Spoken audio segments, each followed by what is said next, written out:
ओम शांति। आज हम लोग 16 जनवरी 1975 की अव्यक्त मुरली करने जा रहे हैं। मुरली का सार है ज्वाला रूप अवस्था। ज्वाला रूप अवस्था, ज्वाला क्या होता है?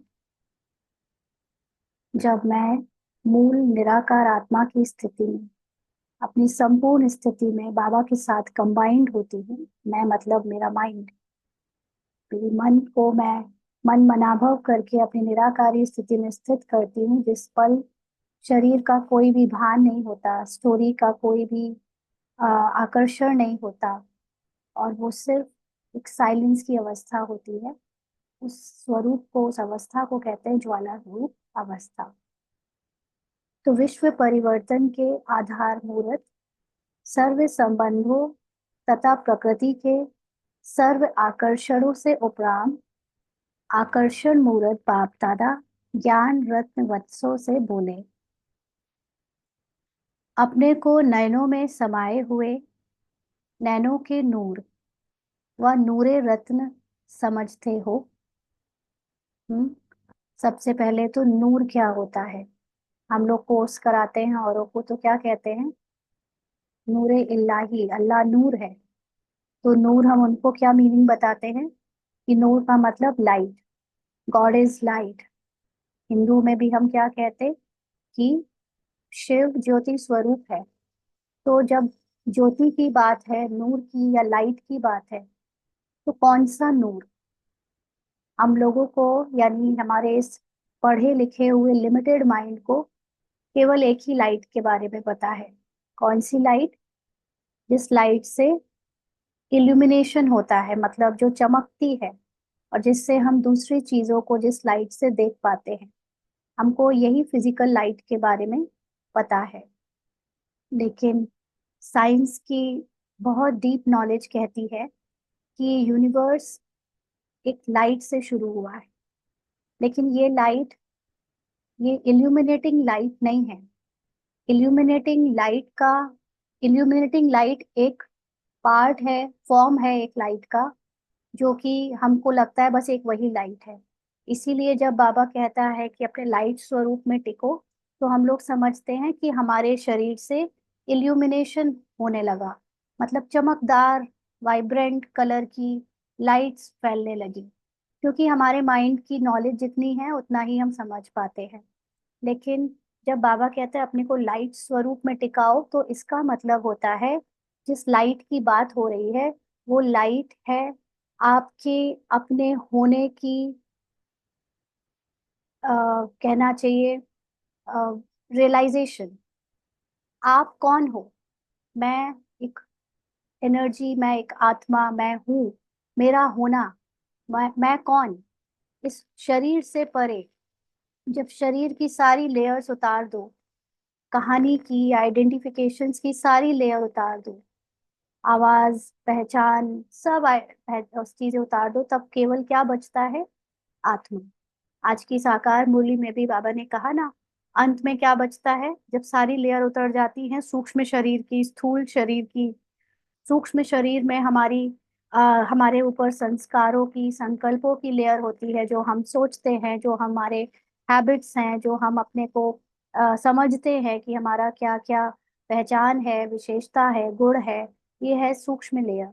और स्थूल लेयर तो हम सब जानते हैं कि हम अपने को स्त्री समझते, पुरुष समझते, किसी की माँ समझते, या फिजिकल बॉडी में भी जो भी समझते, कद काठी, रंग रूप, साइज एंड शेप के अकॉर्डिंग। तो स्थूल लेयर भी सारी हटा दो, सूक्ष्म लेयर्स भी सारी हटा दो। उसके बाद जो बचता है वो मैं हूँ। वो मैं हूँ, वो आत्मा मैं हूँ, वो लाइट। तो ये नॉलेज से नोइंग है। तो यहाँ पर जिस लाइट की बात हो रही है, जिसका एक ये इल्यूमिनेटिंग लाइट एक पार्ट है, वो लाइट। तो जब बाबा कहते हैं कि अपने को नैनों में समाये हुए नैनों के नूर व नूरे रत्न समझते हो, तो इमेजिन करो कि बाबा की आंखें, अब बाबा की आंखें हमारे जैसी ये वाली आंखें तो है नहीं, क्योंकि बाबा का कोई फिजिकल बॉडी नहीं है। तो बाबा फिर कौन सी आंखों से देखता है? कभी सोचा आपने बाबा को कौन सी आंखें हैं जिससे वो हमें देखता है? तो बाबा की जो आंखें हैं वो है नॉलेज। बाबा नॉलेज से हमारे, बाबा ने आज कहा ना कि रचयिता, बाबा ने हम सबको रचा है नॉलेज से। बाबा मनुष्य सृष्टि का बीज रूप है। इसका मतलब कि बाबा के अंदर नॉलेज से ये नोइंग है कि तुम सबको मैंने रचा है। कैसे रचा है? कोई मनुष्य तो कहते हैं कि बड़ी फुर्सत से बनाया होगा भगवान ने तुम्हें, हाँ, एक एक नाक नक्शा, एक एक चीज। क्यों? क्योंकि मनुष्य की बुद्धि है देह अभिमानी। वो समझते हैं कि हम ये शरीर हैं। तो वो लोग समझते भगवान ने बड़ी फुर्सत से बनाया, उसकी नाक, उसकी आंख, उसका शरीर, उसके अंदर जो भी।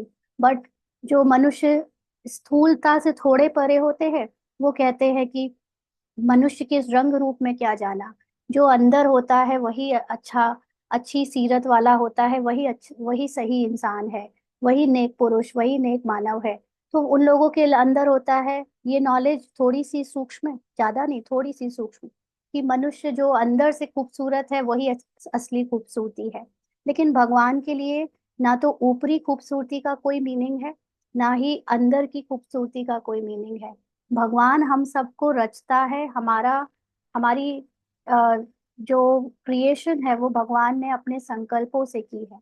तो संकल्पों से मतलब कि अगर मैं एज अ कैरेक्टर देखूं कि रूपाली कैरेक्टर है, तो रूपाली कैरेक्टर को जो भी रंग रूप शेप साइज या उसकी जो कहानी है, उसकी जो बिहेवियर है, उसकी जो नेचर है, उसको जो भी कैलिबर या जो कुछ भी उसने अपने बारे में समझा है और जाना है, या दूसरे उसको जिस दृष्टि से देखते हैं, वो सब भगवान की क्रिएशन है।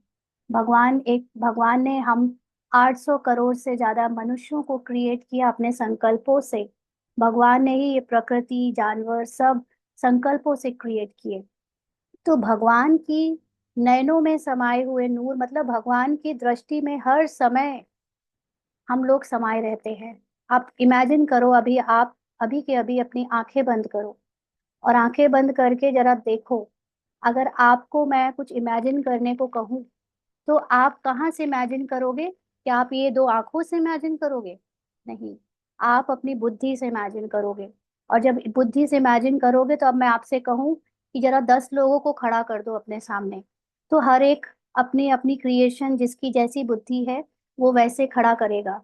कोई स्त्री को, कोई पुरुष को, और उसमें भी अलग अलग रंग रूप को, अलग अलग ड्रेसेस पहनाए हुए, अलग अलग उनके स्वभाव और संस्कार के साथ क्रिएट करेगा। फिर मैं आपसे कहूंगी कि अब उनको चाहे अब उसमें प्रकृति भी डाल दो, तो कोई प्रकृति के रूप में समुद्र के किनारे उनको डाल देगा, रखेगा, कोई पहाड़ों पर उनको रखेगा, कोई या पता चला कोई घर के अंदर उनको रखे है। सबकी इमेजिनेशन अलग अलग होगी। तो जितने भी लोग को आपने इमेजिन किया, अब उनकी नेचर को इमेजिन करो, हर एक का कैसे पार्ट बजेगा।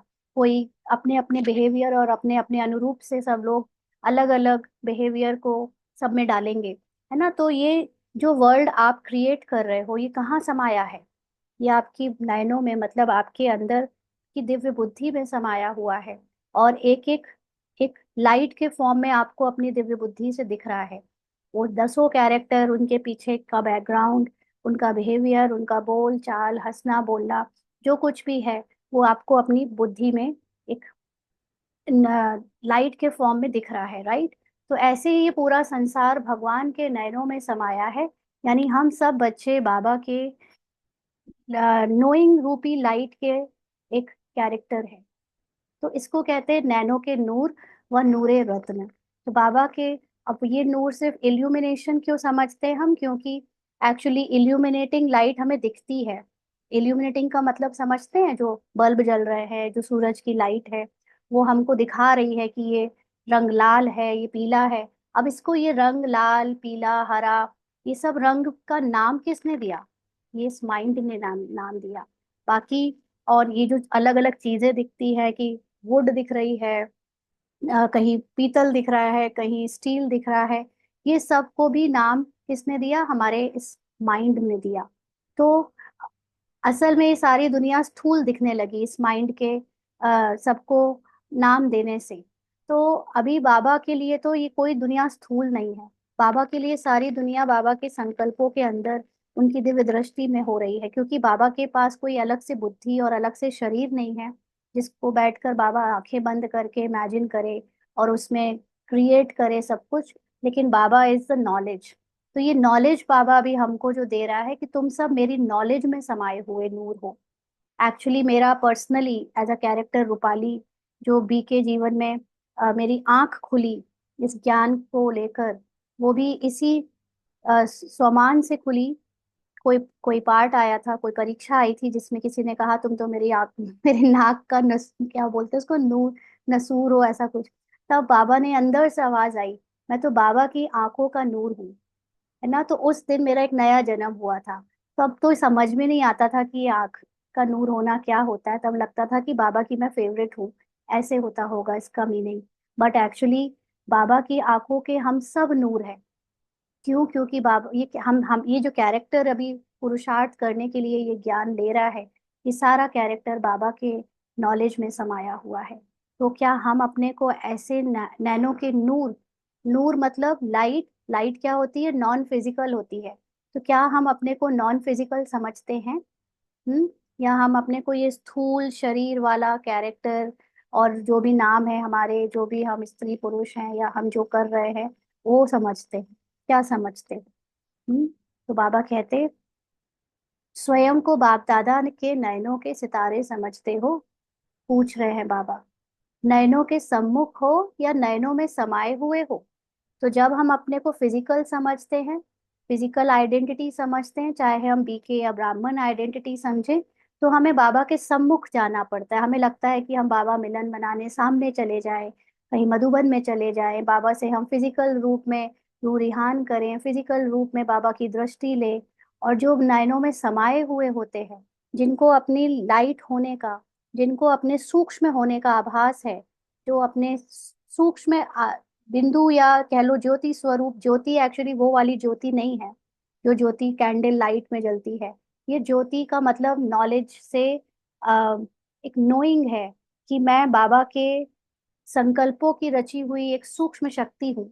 तो क्या जो उस सूक्ष्म स्वरूप में टिके होते हैं, समाये हुए होते हैं, वो समाने वाले बच्चे हैं। और जो समझते हैं हम स्थूल है, हम स्थूल बीके हैं, ब्राह्मण है, वो सम्मुख है। मतलब वो उनको बाबा अभी बाबा, वो अपने को बाबा के साथ, बाबा के आ, अंदर समाये हुआ नहीं समझते।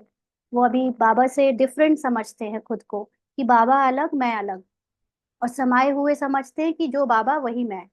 तो उनके लिए बाबा और अपनी कोई अलग अलग आइडेंटिटी नहीं है ना। तो बाबा कहते, दो प्रकार के सितारे इस समय चमक रहे हैं।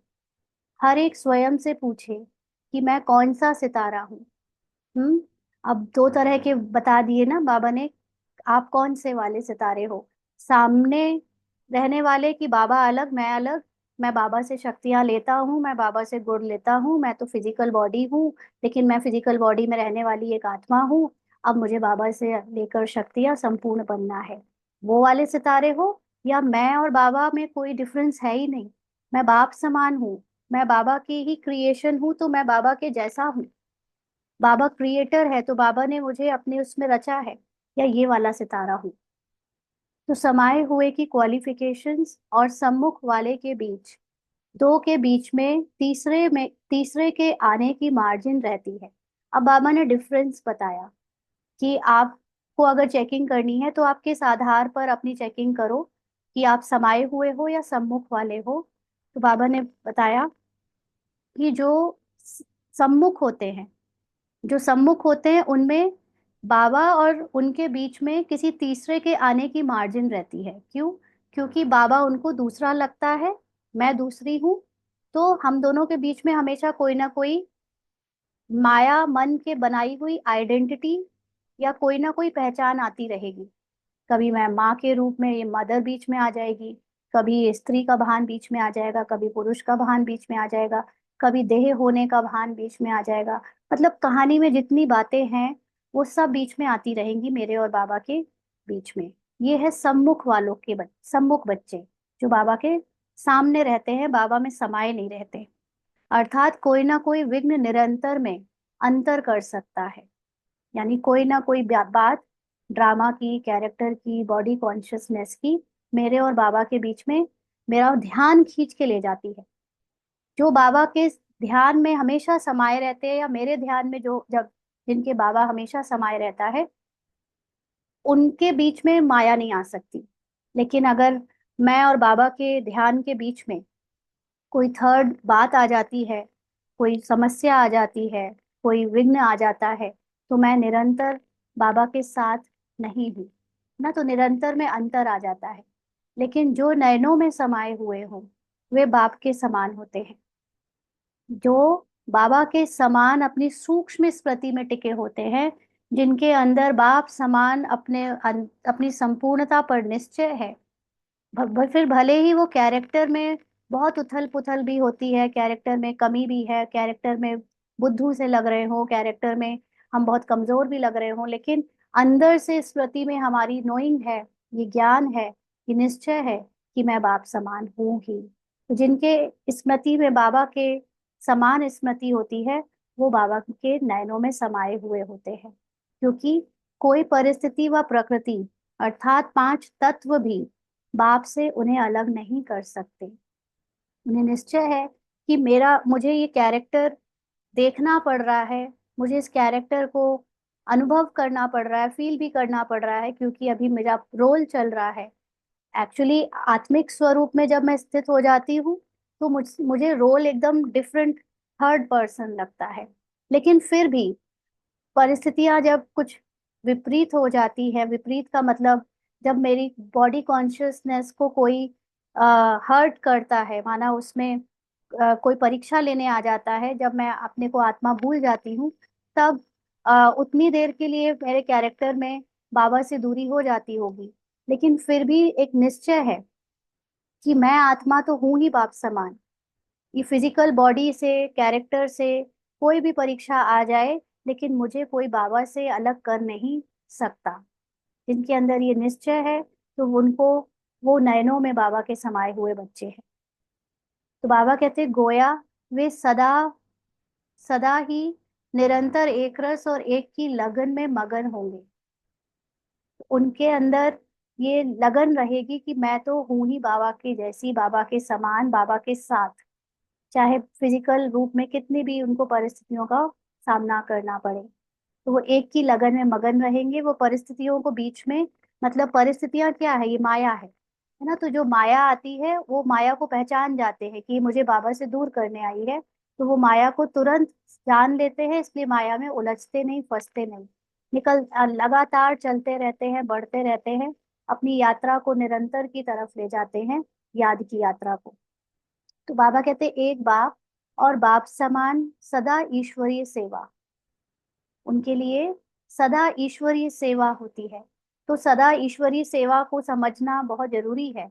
सदा ईश्वरीय सेवा मतलब ये नहीं कि मैं स्थूल सेवा करने के लिए मधुबन भागती रहती हूँ, या सेंटर भागती रहती हूँ, या प्रोपागेंडा के लिए बाहर पर्चे बांटती रहती हूँ, या प्रदर्शनी में भागती रहती हूँ। बाप समान सेवा, बाप समान सेवा क्या होती है? भगवान जाता है क्या पर्चे बांटने? भगवान जाता है क्या स्थूल और मनसा सेवा के लिए अलग से? नहीं। बाप समान सेवा का मतलब होता है जो अपनी संपूर्णता में टिक कर अपनी स्थिति से सेवा करते हैं, वो कहते हैं, उन उस सेवा को कहते हैं बाप समान सदा ईश्वरीय सेवा। और उस स्थिति के लिए और उस सेवा के लिए बहुत एकाग्रता की जरूरत होती है।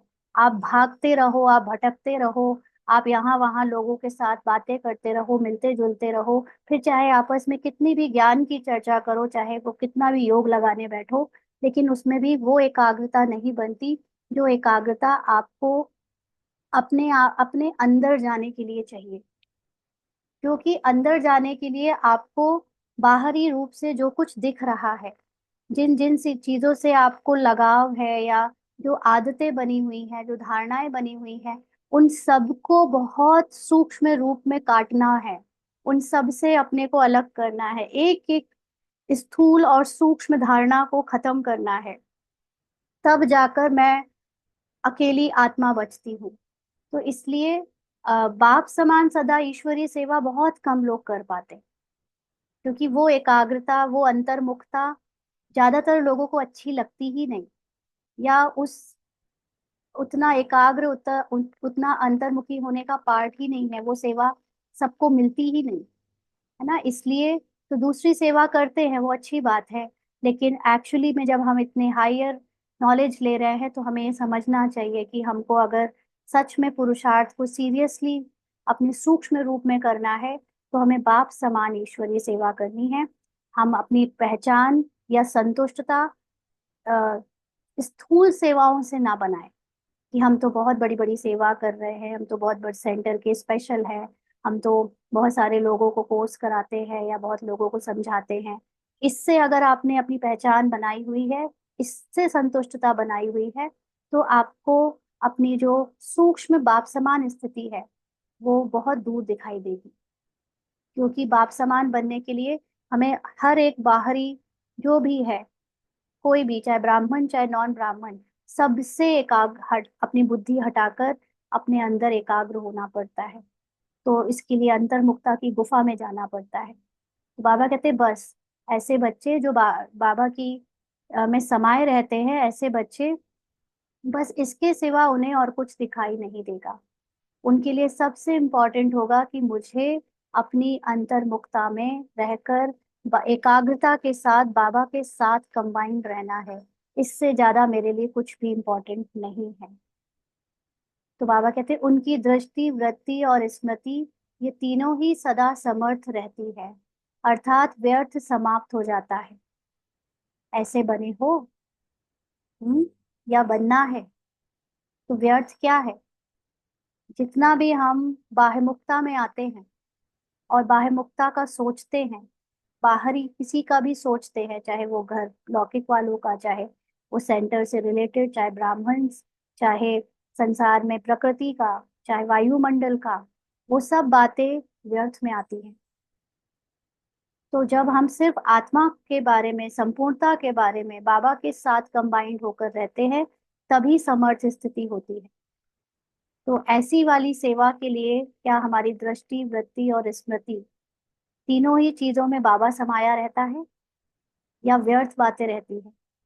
कभी किसी के बारे में सोचना, कभी किसी के बारे में कहने के लिए हम तो बीके के बारे में सोच रहे हैं, हम तो सेवाओं के बारे में सोच रहे हैं, लेकिन नहीं, स्थूल सेवा के बारे में भी सोचते हैं अगर, तो भी वो व्यर्थ में जाता है। क्यों? क्योंकि आप आत्मा में टिके नहीं हो। जब आप आत्मा में टिके होते हो, जब आप बाबा की याद में कंबाइंड होते हो बाबा के साथ, तो सोचना नहीं पड़ता, अपने आप चीजें होती हैं। और जब तक हम सोचने वाले पार्ट में हैं, माना अभी हमारे अंदर व्यर्थ है, तो व्यर्थ समाप्त हो गया है। या अभी करना है, बनना है। तो बाबा कहते हैं विश्व परिवर्तन के आधार मूर्त, स्वयं को परिवर्तन किया हुआ अनुभव करते हो। क्योंकि ये विश्व पूरा किसकी रचना है? एक मुझ आत्मा के द्वारा। ये बाबा ने मुझे, जब पहले सिर्फ बाबा नॉलेजफुल था तो बाबा के लिए पूरी, बाबा रचयिता और उसकी नॉलेज में सब कोई था, तो वो रचना थी। लेकिन अभी बाबा ने हम बच्चों को भी वो नॉलेज दे दी है, तो अब बाबा के साथ साथ हम भी रचयिता हो गए हैं। तो अभी तक हम इस विश्व को रजो तमो बुद्धि के अकॉर्डिंग देखते थे, क्योंकि ड्रामा में वही नूंद था। लेकिन अब बाबा का पार्ट जब से हमें नॉलेज देने का हो गया है शुरू, और हमने नॉलेज लेना शुरू कर दिया है, तब से हमारा पार्ट इस तमो और रजो विश्व को बदल कर, जैसे सुबह बात करी ना, चश्मा लगाना, कौन सा चश्मा लगाकर हम देखते हैं संसार को, रजो का, तमो का या सतो का? तो अभी हमारे ऊपर है कि हम इस संसार को जिस दृष्टि से देखेंगे, वो संसार वैसे ही बन जाएगा। अगर मैं रजो का चश्मा लगाऊंगी तो रजो का पार्ट बजेगा संसार में, अगर मैं तमो का चश्मा लगाऊंगी तो तमो का पार्ट बजेगा। तो इस समय मैं आधार मूर्त हूँ। नॉलेज से मुझे पता चल गया है कि मैं जब जो जिस दृष्टि से देखूंगी उसी दृष्टि से संसार बनेगा। तो अब क्या मैंने खुद को परिवर्तन किया है? मैं हुई हूँ परिवर्तन कि मैं हर समय सतों का चश्मा लगाए रहूं? इसके लिए तो चेकिंग करनी पड़ेगी, है ना। तो जब भी कोई संकल्प आए तो पूछो खुद से कि ये संकल्प रजो क्वालिटी का है या तमो क्वालिटी का है या सतो क्वालिटी का है। तो मोस्ट ऑफ द टाइम तो यही चांसेस होंगे कि वो रजो और तमो क्वालिटी के हैं। ना, जैसे सुबह बाबा ने समझाया था कि हम लोग स्थूल धारणाओं में तो बहुत ध्यान देते हैं कि भोजन में हम रजो और तमो तामसिक भोजन ना खाएं, प्याज लहसुन ना खाएं, मांस मदिरा ना लें। लेकिन ये ब्राह्मण अभी स्थूल में ही अटक के रह गए हैं, सूक्ष्म तक नहीं आए हैं। सूक्ष्म में भी हमको रजो और तामसिक भोजन नहीं खाना है। तो रजो और तामसिक भोजन क्या है? जो विचार हमारे माइंड में ड्रामा अनुसार ही सही, लेकिन जो भी राजसिक और तामसिक क्वालिटी के आते हैं, वो भोजन है माइंड का। और अगर वो भोजन, वो माइंड में संकल्प आ रहे हैं, तो मुझे उसे स्वीकार नहीं करना है। हमें सूक्ष्म पुरुषार्थ करना है। हम में से तो बहुत सारे लोग इसी में खुश हो गए हैं, बस हम सारी धारणा करते हैं तो हम ब्राह्मण हैं। नो, हम अभी बीके हैं, हम ब्राह्मण नहीं हैं। ब्राह्मण तब कहा जाए जब हम रजो और तमो विचारों को भी स्वीकार ना करें, उसका भोजन भी ना करें। तो बाबा कहते हैं, अगर आधार मूर्त संपूर्ण परिवर्तन की अभी स्वयं में कमी महसूस करते हैं, तो फिर विश्व परिवर्तन कैसे होगा? अब हमको बाबा ने कहा कि मैंने अपनी नॉलेज में तुम्हें रचा है कि तुम आधार मूर्त हो। अब तुम अपने माइंड को ये गाइड करो मेरे ज्ञान के शक्ति से, कि वो अब रजो और तमो माइंड संकल्पों को रचना बंद करे, या जो बने बनाए संकल्प आ रहे हैं उसको अटेंशन रखकर सतों से चेंज करे। तो अगर मैं ही हर वक्त सतो प्रधान संकल्प क्रिएट नहीं कर पाती हूँ, मैं ही अगर सतो प्रधान अपनी सत्य आत्मा की स्मृति में नहीं टिक पाती हूँ, तो फिर विश्व का परिवर्तन होगा कैसे? क्योंकि अब तो ये विश्व हमारे हर एक के लिए, बाबा ने कहा ना आज सुबह, हर एक सितारे की अपनी अपनी दुनिया है। तो हर एक सितारे की अपनी अपनी दुनिया मतलब हर एक को अपना अपना विश्व खुद क्रिएट करना है। जैसे छोटे छोटे स्कूल बच्चों को स्कूल में अगर कहा जाए कि ड्राइंग बनाओ, हाँ, और उस ड्राइंग में तुम वो सब चीजें डाल दो जो तुम्हें रियल में चाहिए, तो हर बच्चा जो बनाएगा उसको वो रियल में मिल जाएगा। तो अब हर एक बच्चे को ड्राइंग जितनी करनी आती होगी वो उतना ही कर पाएगा, फिर भले ही चाहे तो, बहुत चाहता तो बहुत कुछ होगा, लेकिन अगर बना नहीं सकेगा ड्राइंग में तो मिल भी नहीं सकेगा ना। कल शाम को बाबा ने डांट लगाई थी कि चाहते तो बहुत बढ़िया बढ़िया हो, बहुत ऊंचा ऊंचा, लक्ष्मी नारायण से कम पद में नहीं मानेंगे। हाँ, और जब करने में आते हो तो कहते हो कि दादियां करेंगी, दादियां सतयुग लाएंगी। दादी तो बनना तुमको है लक्ष्मी नारायण, और करवाना दादियों से है या बड़ महारथियों से है, अपने को नहीं करना। तो ऐसे ही यहाँ पर अगर मुझे सतो प्रधान थॉट्स क्रिएट करना नहीं आता, मुझे अपनी सतो प्रधान सत्य में स्थित होना नहीं आता, तो मैं कैसे अपनी दुनिया को सतयुग बना पाऊंगा? क्योंकि हम सबको अपनी अपनी दुनिया बनानी है। कल बाबा ने साफ साफ कह दिया है, सतयुग केवल उनके लिए आएगा जो तैयार हैं सतयुग के लिए। जो सतयुग के लिए तैयार नहीं है, उनको अभी यहीं रुकना पड़ेगा। तो हम सब अपनी अपनी चेकिंग करें कि सतयुग लाना है, तो फिर सतयुग लाने के लिए अपना परिवर्तन करेगा कौन? ऐसे नहीं होगा कि परिवर्तन कोई सेकंड करे और सतयुग में चली मैं जाऊं। नो, सतयुग में जाएंगे सब, इसका मतलब बाबा का कहने का ये है कि फिर सब अपने, सबके लिए सतयुग की पद अलग अलग होगा। एक सतयुग को लक्ष्मी नारायण के बराबर 100% अपने अंदर सतो प्रधान स्थिति बनाकर लक्ष्मी नारायण जैसा पूरा विश्व का राजा बनेगा। कोई प्रजा और दास दासी के जितना ही बन पाएगा। इसका मतलब ये कि हम अभी अपने अंदर थॉट्स का चेंज लिमिटेड कर पाएंगे, 100% सतो प्रधान नहीं कर पाएंगे, तो हम दास दासी और प्रजा बनेंगे, है ना। तो बाबा कहते हैं, आधार मूर्त स्वयं अपने लिए ही कुछ समय की आवश्यकता समझते हैं, या विश्व परिवर्तन के लिए अभी समय चाहिए? अब हम लोग अपनी चेकिंग करें, पूछे अपने आप से कि क्या अब से हम कैरेक्टर में जो कुछ भी होता रहे, लेकिन मैं अपने सत्य में टिकूंगी। कैरेक्टर की कोई भी बात को मुझे मेरे सत्य से हिलाने में अलाउ नहीं करूंगी। जिसको कहते हैं ना कि नॉन रिएक्शन, हमें रिएक्शन नहीं देना है किसी चीज में, लेकिन क्या करें, वो संस्कार बार बार रिएक्ट कर देते हैं। तो जब मैं अपने सत्य को पकड़ के रखूंगी, याद रखूंगी अपने साइलेंस की स्थिति को, तो उसके अंदर सहन करने की शक्ति, समाने की शक्ति, या जो भी शक्ति कैरेक्टर में चाहिए अपने सत्य में स्थित रहने के लिए, वो अपने आप काम करती है। बट हम भूल जाते हैं, तो फिर हमको लड़ना पड़ता है बार बार परिस्थितियों से हटने में, न्यारे होने में। तो बाबा पूछ रहे हैं कि अभी टाइम चाहिए आपको अपने सत्य में पूरी तरह टिक कर सतो प्रधान स्क्रिप्ट क्रिएट करने में। हम्म, या कि अभी अभी हो जाएगा विश्व परिवर्तन आप कहो। तो यह संकल्प उत्पन्न होता है, पूछ रहे हैं बाबा। आधार मूर्त के दृढ़ संकल्प में कभी हलचल के संकल्प रहते हैं, तो विनाश अर्थ निमित्त बनी हुई आत्माओं के में कभी जोश कभी होश आ जाता है। आधार मूर्त आत्माओं का संकल्प ही विनाश अर्थ निमित्त बनी हुई आत्माओं की प्रेरणा का आधार है। अंडरलाइन। तो जब बाबा ने जिसको ये नॉलेज दी है, हम लोग कहते हैं हमारे परिवार वाले ज्ञान में आ जाएं तो हम पुरुषार्थ अच्छे से करें, दूसरे लोग ज्ञान में आ जाए तो अच्छा जल्दी जल्दी सत्योग आ जाए। नो, बाबा ने जिनको नॉलेज दे दी है उन्हीं के ऊपर सत्युग लाने की जिम्मेदारी है, और किसी के ऊपर नहीं है। और किसी को ज्ञान में आकर सत्युग लाना नहीं है। हम आ चुके हैं ज्ञान में, हमको नॉलेज मिल चुकी है। मीन्स कि सिर्फ हमको ही लाना है और किसी को नहीं लाना है, और किसी को सिलेक्ट ही नहीं किया गया है। तो हम जब आधार मूर्त हैं तो हमारा दृढ़ संकल्प, किस बारे में दृढ़ संकल्प?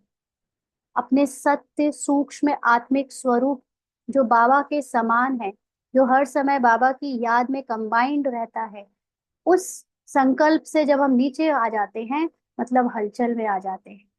तो जब हम हलचल में आ जाते हैं, यानी कैरेक्टर में, रोल की कॉन्शियसनेस में आ जाते हैं, तो जो जिनको ये प्रधान पार्ट बजाना है, जिसमें विनाश यानी हमारी बाहरी दुनिया का विनाश करना है, या कह लो कि हमारे अंदर की तामसिक और राजसिक स्क्रिप्ट या संस्कार और संकल्पों का विनाश करना है, वो जो काम हो रहा है उसमें भी कभी जोश हो जाता है और कभी होश खो देते हैं।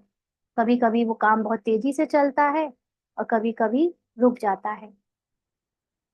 तो आधार मूर्त आत्माओं का संकल्प ही विनाश अर्थ निमित्त बनी हुई आत्माओं की प्रेरणा का आधार है। जितना ज्यादा हम दृढ़ संकल्प से एकाग्र होकर अपनी सत्य आत्मिक स्वरूप में स्थित रहेंगे, भले बाहर कैरेक्टर में कुछ भी होता रहे, उतनी जल्दी बाहर बाहरी रूप का विनाश तो हमारे लिए कुछ है ही नहीं, क्योंकि जो सूक्ष्म पुरुषार्थ कर रहे हैं उनके लिए बाहरी विनाश की कोई वैल्यू नहीं है। लेकिन अंदर की जो तमो प्रधान स्क्रिप्ट है, अंदर के जो तमो प्रधान अवगुण है, संकल्प संस्कार है, वो समाप्त होंगे। जितना ज्यादा हम सत्य में टिकेंगे उतना जल्दी हमारे अंदर के संकल्प संस्कार राजसिक और तामसिक खत्म होंगे। तो आधार है हमारी सत्यता का स्मरण, संकल्प, दृढ़ संकल्प। तो अपने आप से पूछो कि प्रेरक शक्ति सेना का संकल्प दृढ़ निश्चय बुद्धि है और स्वयं एवर रेडी है। बाबा कहे कि तुम अभी आत्मा में टिके हो, तुम हो अपने सत्य में टिके, तो एवर रेडी का मतलब जिस पल जिस सेकंड भी अगर हमारे ऊपर कोई अटेंशन दे, तो उसको यही दिखे कि ये तो उस समय आत्मिक स्मृति में टिके हुए हैं, उसको कहेंगे वो एवर रेडी है।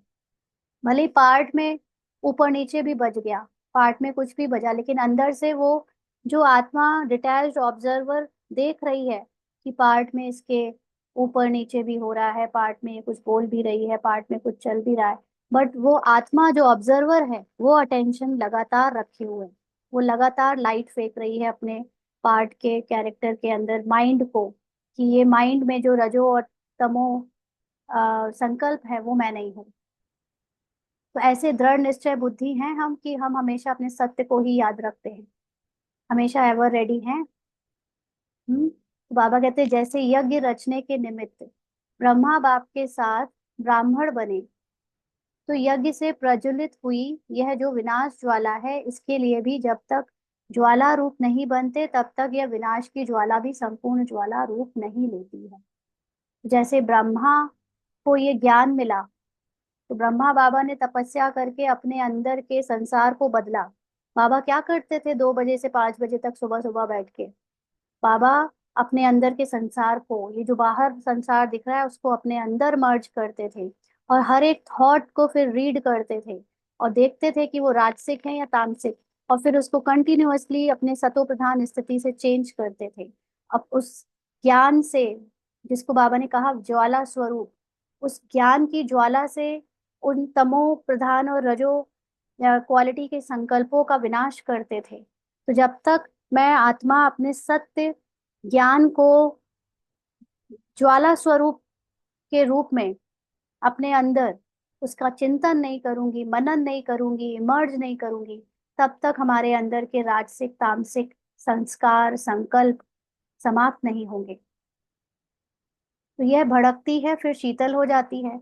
कभी कभी ज्ञान का बहुत नशा चढ़ता है, कभी कभी ज्ञान बहुत अच्छा लगता है, तो अटेंशन रखते हैं थोड़ा सा, तो कुछ कुछ जल्ला अंदर का तामसिक और जो दूसरे थॉट्स हैं वो खत्म होते हैं, लेकिन फिर आग ठंडी पड़ जाती है। जैसे ही कैरेक्टर इजी होता है, कैरेक्टर में परीक्षाएं बंद होती है, तो हम इजी हो जाते हैं, सब अच्छा तो चल रहा है, अब क्या योग लगाना। योग लगाना एक्चुअली हमने ब्राह्मणों ने एक अलग ही उसको डेफिनेशन दे रखी है, कि बस बैठ गए और अपने को आत्मा समझ के परम धाम जाके परम धाम में स्थित होकर बिंदु रूप में याद कर रहे हैं, या कोई कोई तो सूक्ष्म वतन में ही अटका हुआ है ना। तो ये ये जो अभी तक हम लोग जिसको कहते हैं ज्वाला स्वरूप योग, ज्वाला स्वरूप योग खाली बैठकर नहीं होता। ज्वाला स्वरूप योग तो तब चाहिए होता है जब परिस्थितियां आती हैं, जब बातें मन में आती हैं, और ये माइंड उसको अपने रजो और तमो चश्मे के अनुसार हमको गलत स्क्रिप्ट में बिजी कर देता है। तब अटेंशन रखकर हमें ज्ञान की ज्वाला जलाकर उसको चेंज करना होता है। तब ज्वाला स्वरूप का काम है ना। अगर जर्म्स ही ना हो तो उसके ऊपर रेडिएशन डालने का क्या मतलब। जब जर्म्स होते हैं तब तो रेडिएशन डाल के उन जर्म्स को समाप्त किया जाता है। तो ये जर्म्स क्या है, हमारे अंदर जो नेगेटिव और जो role conscious drama conscious thought आते हैं, ये जर्म्स हैं। इनको समाप्त करने के लिए ज्वाला यानी ज्ञान की ज्वाला जलाई जाती है, ज्ञान को याद किया जाता है, ज्ञान का स्वरूप बना जाता है। अपनी सत्य आत्मा को में टिक कर साइलेंस की शक्ति से उस शोर को, उस माइंड के शोर को, इतने संकल्पों के शोर को शांत किया जाता है। हम्म। तो बाबा कहते हैं क्योंकि ज्वाला मूर्त और प्रेरक आधार मूर्त आत्माएं अभी स्वयं ही सदा ज्वाला रूप नहीं बनी है।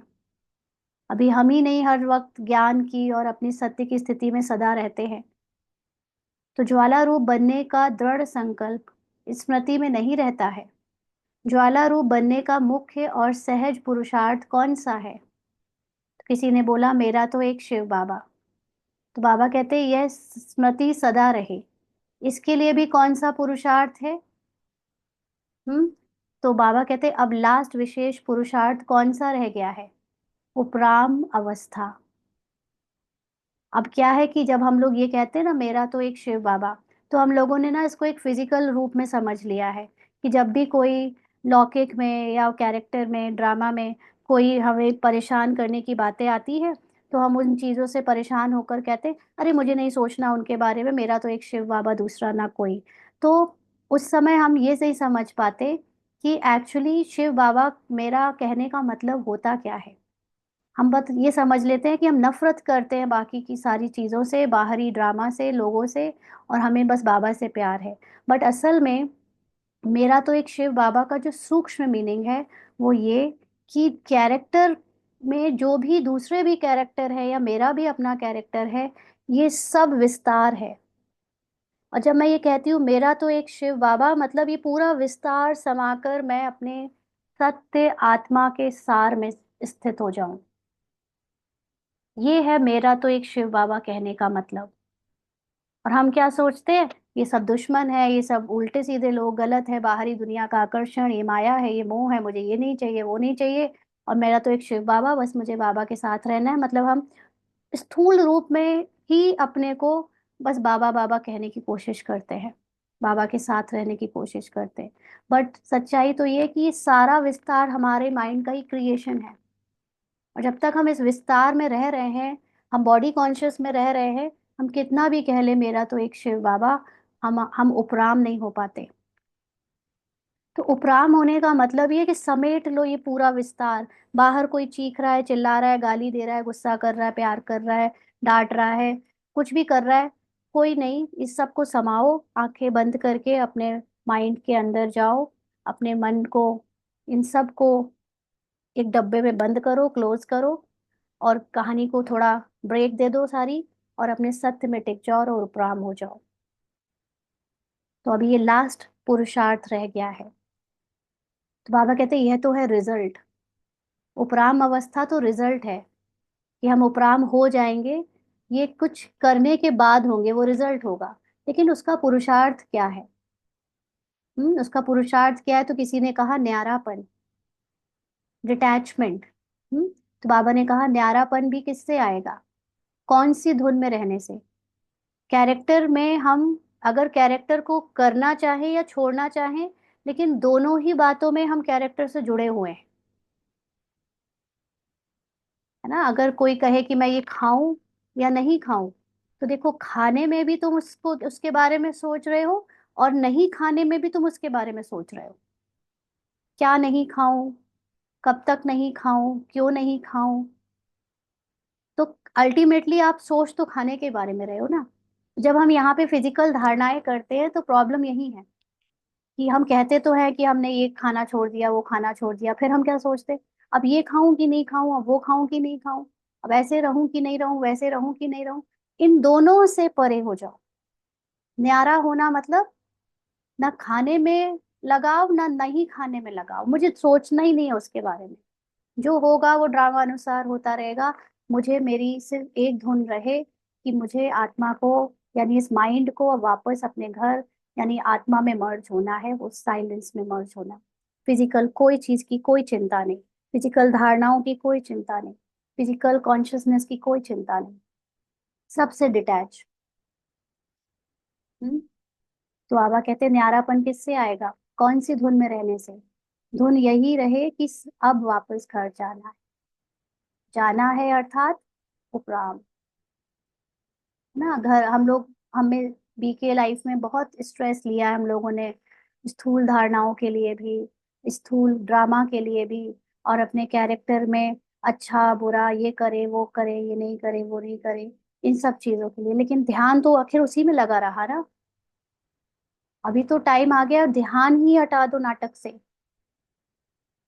नाटक मतलब ना अटक, किसी भी चीज में अटकना ही नहीं है। उपराम हो जाओ। पार्ट बज रहा है, कैरेक्टर बज रहा है, लेकिन कैरेक्टर जैसे कभी कभी ऐसे होता है ना कि हम लोग टीवी देखते हैं तो टीवी चल रही होती है, लेकिन सामने बैठकर हम लोग देखते देखते सो जाते हैं ना। टीवी चल रही है और देखते देखते सो गए। तो ऐसे ही अवस्था हो जाए कि ये नाटक चल रहा है, इस नाटक में मेरा पार्ट भी चल रहा है, लेकिन मैं ये माइंड आत्मा में जाके सो गया। ये माइंड आत्मा में मर्ज हो गया, साइलेंस में चला गया। चलने दो इस नाटक को जैसे चल रहा है। वैसे ही जैसे स्थूल टीवी में मूवीज चलती रहती है, 1 घंटा 2 घंटा 3 घंटा, आप फिर जागते हो, अच्छा वो टीवी चल रही थी, साइलेंस अनुभव करके आ गए। ऐसे ही यहाँ पर कैरेक्टर में चाहे जो चल रहा हो, आप अपनी बुद्धि से चले जाओ साइलेंस में। कोई ध्यान नहीं कि वो ये मूवी देखूं कि वो मूवी देखूं, कि ये गाना सुनूं कि न्यूज सुनूं, कुछ नहीं। ध्यान ही नहीं है मेरा उसमें, जो होना है होने दो ना। तो बाबा कहते जाना है जहां जाना है, वैसा पुरुषार्थ स्वतः ही चलता है। डिसीजन मेकर नहीं रहते फिर हम। अभी क्या होता है कई बार ब्राह्मण जीवन में, हमें पार्टी नहीं जाना, हमें सत्संग में चले जाना है, लेकिन हमें यहाँ जाना है वहां नहीं जाना, इससे मिलना है उससे नहीं मिलना, ये करना है ये नहीं करना है, इसी में फंसे रहते हैं। बाबा कहते हैं भाई इन सब से परे हो जाओ। तुम्हारे द्वारा जो भी कैरेक्टर को जहाँ जाना होगा वो चला जाएगा, तुम्हारे शरीर को जिस सेवा में जाना होगा चला जाएगा, कर आएगा। तुम अपनी बुद्धि को उससे उपराम कर दो। पुरुषार्थ उसका स्वतः ही चलता रहता है। तो जब अपने निराकारी घर जाना है तो वैसा अपना वेश बनाना होता है। तो इस नए वर्ष का विशेष पुरुषार्थ यही होना चाहिए कि वापस जाना है और सबको ले जाना है। तो सबको ले जाना का मतलब, जब हमें निराकारी घर जाना है तो हमें क्या बनना पड़ेगा? निराकारी। जब मैं निराकारी, तो मुझे सबको भी किस फॉर्म में देखना पड़ेगा? निराकारी। कोई नहीं है, सिर्फ मैं अकेली हूँ।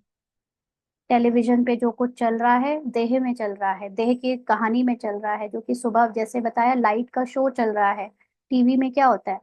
सब लाइट ही तो कलर के अलग अलग फॉर्म में लोगों के रूप में दिखती है। बट आप उसको टच करोगे तो किसी का हाथ पकड़ पाओगे, किसी का रोल रोक पाओगे? नहीं। तो ऐसे ही ये कैरेक्टर लाइट्स के चल रहे हैं, अलग अलग रंग रूप और भाषाओं के, बट मैं वो वहां नहीं हूँ। मैं बाबा के पास हूँ निराकारी रूप में, और सभी आत्माएं वहीं पे है। ये लाइट का शो चलने दो, अपने आप चलता रहेगा।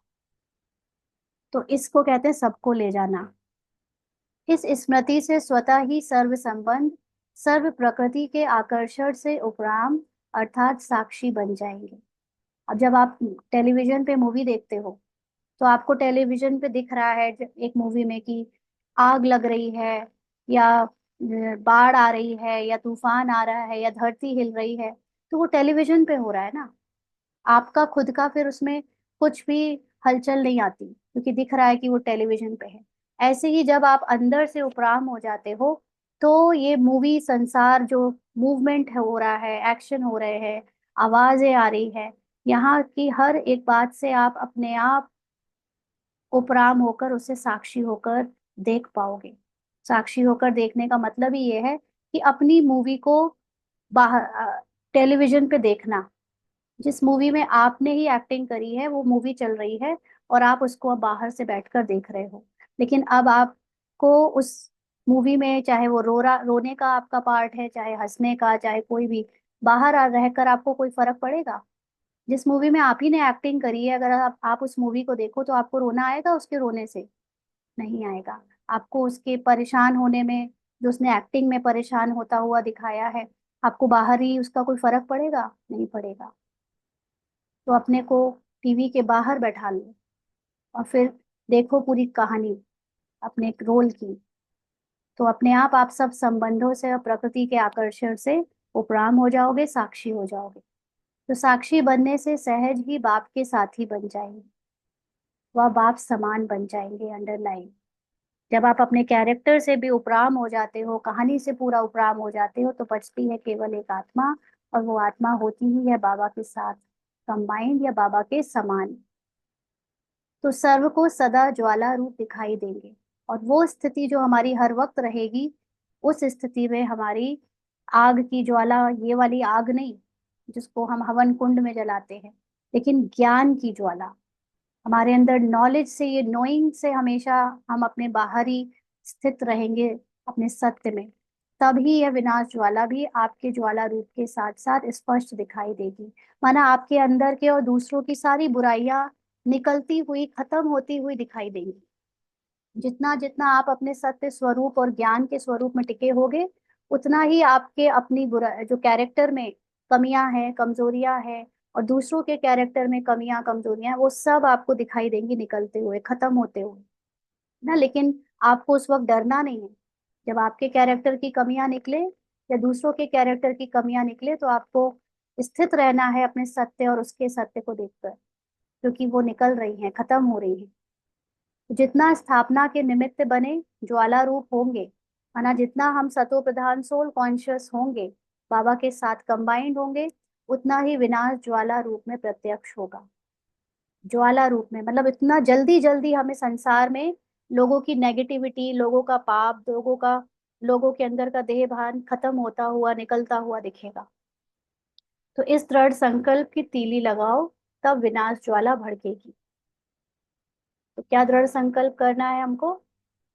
कि हमको अपने सत्य आत्मिक सूक्ष्म ज्ञान स्वरूप स्थिति से नीचे नहीं उतरना है। तो अभी शीतल रूप में है। अभी क्या होता है, थोड़ा थोड़ा योग लगा लेते हैं बिंदु रूप बाबा के साथ परम धाम में, हल्का फुल्का ना, कभी कभी, क्योंकि आधार मूर्त भी पुरुषार्थ में शीतल है। संगठन रूप का ज्वाला रूप विश्व के विनाश का कार्य संपन्न करेगा। तो कल बाबा ने जैसे कहा ना कि आप रचयिता हो, आप जिस जिस को निमित्त बनकर अपने समान स्थिति में स्थित करते हो, वो आपकी रचना हो जाते हैं। और जब आप पावरफुल होगे तो आपकी रचना भी पावरफुल होगी। तो आपकी रचना पावरफुल हुई तो एक संगठन बना, और उस संगठन से फिर एक मास लेवल पे, क्योंकि आपके अंदर भी संस्कार एक एक भी कभी कभी निकलते हैं, और कभी कभी अचानक से बहुत सारे भी निकलते हैं, है ना। तो उन सारा परिवर्तन जो सत्य ज्वाला रूप से होगा, वो विश्व के अंदर भी जो बुराई दिख रही है, फिजिकल फॉर्म में, वो सब ज्वाला रूप में समा जाएगी, चेंज हो जाएगी। तो ये विनाश का कार्य संपन्न करेगा। तो अल्प आत्माओं का दृढ़ संकल्प अल्प काल के लिए कहीं कहीं विनाश ज्वाला भड़काने के निमित्त बना है, लेकिन महाविनाश और विश्व परिवर्तन संगठन के एक श्रेष्ठ संकल्प के सिवाय संपन्न नहीं हो सकता। तो अभी तक बहुत सारे ऐसे कुछ कुछ, नॉट बहुत सारे बट कुछ कुछ आत्माएं ऐसी आई जिनकी अंदर ज्ञान बहुत अच्छा था, भगवान के जैसा था, और उनका दृढ़ संकल्प, उनके अंदर आत्मिक अवस्था भी थी। उनकी आत्मिक अवस्था से अभी तक कहीं कहीं पर कुछ कुछ परिवर्तन आए हैं, बड़े बड़े मेजर परिवर्तन आए हैं बुराई को मिटाने के, है ना। लेकिन अभी जब पूरी दुनिया को परिवर्तन करना है, या हमारे अंदर सूक्ष्म रूप के सभी नेगेटिव संस्कारों को, रजो और तमो को पूरी तरह समाप्त करना है, तो अब हमारे अंदर चाहिए एक श्रेष्ठ संकल्प। मैं श्रेष्ठ आत्मा बाप समान हूँ, इस संकल्प की एकाग्रता। और जितने ज्यादा लोगों के अंदर ये संकल्प रहेगा संगठन में, उससे हर एक का अंदर का नेगेटिव या तमो और रजो पार्ट का महाविनाश होगा। तो इसलिए इस वर्ष में अपनी लास्ट स्टेज सर्व कर्म बंधनों से मुक्त कर्मातीत अवस्था, न्यारे और न्यारेपन का बैलेंस सदा ठीक रहे। तो ये जो साल है, इस साल को हमको, पिछले साल से इस साल हमको नई नॉलेज जो मिली है, उस नॉलेज के आधार से हम ज्वाला स्वरूप बनकर अपनी लास्ट स्टेज का पुरुषार्थ खत्म करें, जिससे हम अभी तक जितने सूक्ष्म बंधन रह गए हैं, उन सूक्ष्म बंधनों से भी मुक्त होकर अपने कर्तापन के भाव से मुक्त होकर, जिसको कहते हैं कर्मातीत अवस्था, न्यारे और प्यारेपन का बैलेंस रखकर सदा ठीक रहे। तो ऐसी निराकारी स्टेज संगठन रूप में बनाओ, तब विनाश के नजारे और साथ साथ नई दुनिया के नजारे स्पष्ट दिखाई देंगे। सबको सबको इस वर्ष यह पुरुषार्थ करना है। इस लास्ट पुरुषार्थ से ही स्वयं की और विनाश की गति फास्ट होगी। तो हम लोग ये लास्ट पुरुषार्थ अब करना शुरू कर चुके हैं, जिसमें हमको आत्माभिमानी होने पर ही पूरा अटेंशन देना है, और बीच बीच के विघ्न, बीच बीच की माया और माइंड के जो जंजाल है, या माइंड के जो अलग अलग चश्मे हैं, उसको पहचान कर चेक एंड चेंज करना है, अटेंशन रखकर सूक्ष्म से सूक्ष्म बातों को चेंज करना है। तो इस लास्ट पुरुषार्थ से विनाश की गति फास्ट हो जाएगी। तो बाबा कहते हैं संकल्प चलता है या समाप्त हो गया है। घबराते तो नहीं हो कि क्या होगा, कैसे होगा, अगर और मगर तो नहीं आता।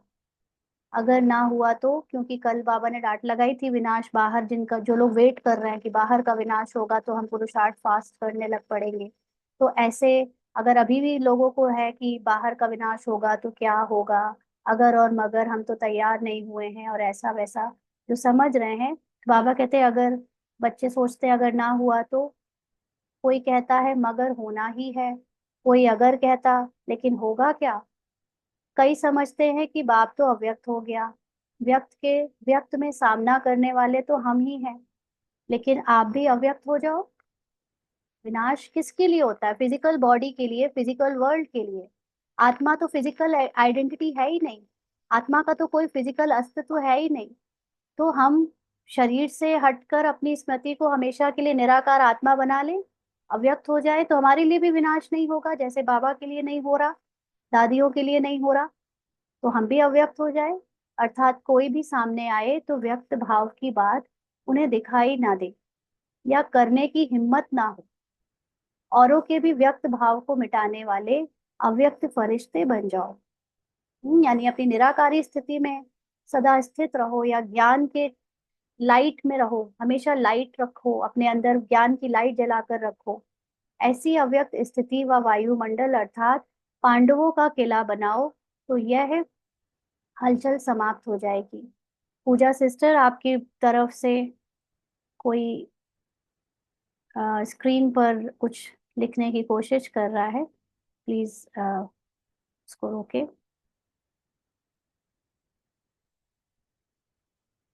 तो बाप बाप दादा कहते हैं कि ऐसी अव्यक्त स्थिति व वायुमंडल अर्थात पांडवों का किला बनाओ तो यह हलचल समाप्त हो जाएगी। बाप दादा अंत तक आपके साथ है और सदा बच्चों के ऊपर स्नेह और सहयोग की छत्र छाया के समान है, इसलिए घबराओ मत। बैकबोन बाप दादा सामना करने के लिए किसी भी व्यक्ति द्वारा समय पर प्रत्यक्ष हो ही जाएंगे। तो हम ये सब बाबा बातें किसको कह रहा है? क्योंकि बाबा तो अव्यक्त है, बाबा तो निराकार है ना। तो यहाँ पर हम लोगों को डर क्यों लगता है विनाश से? क्योंकि हम अभी भी खुद को बॉडी समझते हैं, फिजिकल कॉन्शियसनेस में है। और जब तक हम फिजिकल कॉन्शियसनेस में है तो हम घबराएंगे, डरेंगे, बाबा को पुकारेंगे, बुलाएंगे, विनाश के नाम से डरेंगे या विनाश को रोकना चाहेंगे। लेकिन बाबा तो कहता है बच्चे, विनाश तेरे यही फिजिकल कॉन्शियसनेस का तो होना है। तू जो अपने को फिजिकल समझता है, तो जो अपने को ये डरने वाला ईगो माइंड समझता है, इसी को तो विनाश करना है मुझे। तो इसलिए घबराओ मत, क्योंकि हमारे जब ईगो खत्म होंगे, हमारे अंदर शरीर के आइडेंटिटीज का जब ज्ञान से समाप्ति होगी, तो हमें बाबा हर समय मदद करने के लिए तैयार होगा। हर समय बाबा, जब तक हम अव्यक्त बन नहीं जाते, जब तक हम अव्यक्त हो नहीं जाते, तब तक बाबा का ज्ञान हमें सुनाई देता रहेगा, बाबा समझाता रहेगा। तो अभी भी समझा रहा है ना। तो बाबा कहते हैं अच्छा, ऐसे सदा हिम्मत और उल्लास में रहने वाले, हर परिस्थिति में श्रेष्ठ स्थिति में रहने वाले, प्रकृति के सर्व आकर्षणों से परे रहने वाले, रूहानी बाप के रूहानी आकर्षण में रहने वाले, रूहानी आकर्षण मूर्त, सदा निश्चिंत और निश्चय बुद्धि बाप के सदा साथी, सर्व के सदा स्नेही और सहयोगी आत्माओं को बाप दादा का याद प्यार और नमस्ते। हम रूहानी बच्चों की रूहानी बाप दादा को याद प्यार और नमस्ते। बाबा शुक्रिया, थैंक यू बाबा। तो आज की अव्यक्त वाणी की कुछ मुख्य बातें हैं ना, नोट्स है जो लेने हैं, जिस पर पुरुषार्थ करना है कि इस नए वर्ष का विशेष पुरुषार्थ यही होना चाहिए कि वापस घर जाना है। यानी अब माइंड को, जो आत्मा से ही निकला है, लेकिन ये माइंड अभी अपनी सतो प्रधान आत्मा के गुण को भुलाकर राजसिक और तामसिक भोजन खा रहा है, राजसिक तामसिक थॉट्स क्रिएट कर रहा है। अब इस माइंड को वापस राजसिक तामसिक से छुटकारा दिलाकर आत्मा की सतो प्रधानता में वापस पहुंचाना है, उसको मर्ज करना है। इसलिए अभी पुरुषार्थ करना माना अपने को बार बार आत्मा की सतो प्रधान स्थिति में टिकाना इस माइंड द्वारा, क्योंकि पुरुषार्थ माइंड ही कर रहा है ना। माइंड ही पुरुषार्थ कर रहा है, माइंड ही नेगेटिव था, माइंड ही सतो स्क्रिप्ट में वापस लौटना चाहता है, और माइंड में ही अभी माया बैठी है। तो ये खेल सारा माइंड के अंदर चल रहा है। इसीलिए अभी ये ज्ञान हमें बाबा की हेल्प कर रहा है कि अब हमको और सबको वापस साइलेंस में टिकना है। इस स्मृति से प्रकृति के सभी आकर्षणों से व तथा सभी संबंधों से उपराम हो जाएंगे और साक्षी एवं निराकारी बन जाएंगे। उपराम का मतलब सारे संबंध होंगे भी, वही पति होगा, वही पत्नी होंगी, वही बच्चे होंगे, वही सारा संसार, दोस्त सहेलियां पड़ोसी सब वही होंगे। लेकिन आपको कोई फर्क नहीं पड़ रहा होगा किसी का कुछ भी बोलने से, कुछ भी करने से, कुछ भी सोचने से। आप तो बिल्कुल उपराम हो जाओगे, जैसे आप वहां हो ही नहीं। आप जैसे अपनी टेलीविजन में मूवी देख रहे हो, आपके कैरेक्टर की मूवी चल रही है और आप यहाँ सो गए बाहर बाबा के साथ साइलेंस में बैठ के, ऐसे होते जाओगे। जिसको कहते हैं साक्षी और निराकारी बन जाएंगे। तो साक्षी होने से सहज ही बाप के साथ ही बन जाएंगे और समान बन जाएंगे। जैसे बाबा भगवान कुछ नहीं करता तब भी भगवान है, सिर्फ देखता है। आपके घरों में मंदिरों में बने होंगे छोटे छोटे मंदिर, वहां बैठा हुआ छोटी सी मूर्ति मुस्कुराती हुई खड़ी है, और उसी घर में रोज लड़ाई भी हो रही होगी, चाहे कुछ बहस भी हो रही होगी, सब कुछ हो रहा होगा, लेकिन भगवान बड़ा साक्षी होकर मुस्कुराता हुआ देख रहा है। वही हम हो जाएंगे। सब कुछ होएगा लेकिन मैं आत्मा साक्षी हो जाऊंगी, तब आप समान बन जाएंगे। तो जो वत्स बाप दादा के नयनों में समाये हुए होते हैं, यानी जो हर समय बाबा की नॉलेज और बाबा को याद रखते हैं, वे बाप समान होते हैं। कोई भी परिस्थिति और प्रकृति का कोई भी रूप उन्हें बाप से अलग नहीं कर सकता। ड्रामा की कोई कहानी, कोई कैरेक्टर, कोई बात उन्हें अपने सच्चाई से, अपने सत्य से दूर नहीं कर सकती, उनका सत्य उन्हें भुला नहीं सकती। वे सदा एक की लगन में मगन होते हैं। किसी भी परिस्थिति में घबराओ मत। बाबा मेरे अंदर माया आ गई या मुझे डर लग रहा है सामने वाले से। ये माइंड क्रिएट करता है ऐसे थॉट्स। डर लगना, इनसिक्योरिटी होना, परेशान होना, बदलने चाहना, किसी बात से दूर भागना, ये माइंड क्रिएट कर रहा है। इसलिए बाबा कहते हैं, घबराओ नहीं, तुम वो हो ही नहीं। जिसको घबराहट हो रही है वो तुम नहीं हो।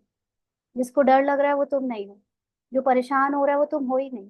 क्योंकि बाप दादा की स्नेह छत्र छाया के समान है, और वे कभी भी किसी व्यक्ति द्वारा प्रत्यक्ष हो जाएंगे। यानी आपके अंदर जो नॉलेज से जो सत्य है, वो अगर थोड़ी देर के लिए भूल भी गया, और आपको कैरेक्टर के माइंड का डर या इनसिक्योरिटी सच लग रही है, तो बाबा आपको बचा लेगा। किसी भी व्यक्ति या किसी भी बात से वो प्रत्यक्ष हो जाएगा। जैसे आप ये शाम की क्लास सुन लेते हो, तो पूरे दिन की माया उतर जाती है। तो बाबा आपके साथ, आपके सामने प्रत्यक्ष हो जाता है। बाबा प्रत्यक्ष होना माना बाबा की नॉलेज आपके सामने आ जाती है, और आपको माया से, आपको उस परिस्थिति से बचा लेती है ना। इसलिए घबराओ नहीं, बाबा है, लास्ट तक है। बाबा की नॉलेज हमको हर परिस्थिति से निकाल कर बाप समान बनाकर ही रहेगी, क्योंकि बाबा जिम्मेवार है। अच्छा। अच्छा।